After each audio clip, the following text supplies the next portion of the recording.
না এটা এটা ক্লেম করে না করে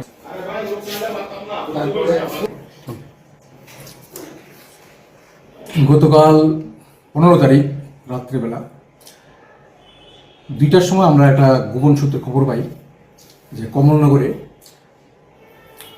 3জন লোক সাসপেক্টেড 3জন লোক ঘোরাফেরা করতেছে, তো পাবলিক ডিটেইন করছে। ঠিক আছে, তো সেই অনুসারে আমাদের থানার সাব ইন্সপেক্টর তপন দাস ওইখানে গেছে এবং ওইখানে গিয়ে সেরা 3জন লোকেরই ডিটেইন করে থানাতে নিয়ে আসে। এর মধ্যে দেখা গেছে একজন বাংলাদেশি আর 2জন ইন্ডিয়ান, সম্ভবত তাদের সাহায্য নিয়েই তারা ইন্ডিয়াতে ঢুকছে। তারপর আজকে 16 তারিখ আমাদের সোনামুড়া থানা আন্ডারে সীমন্তপুর বিউপি একজন অফিসার আর 3জন লোককে ডিটেইন করে থানাতে এনে জমা দিছে।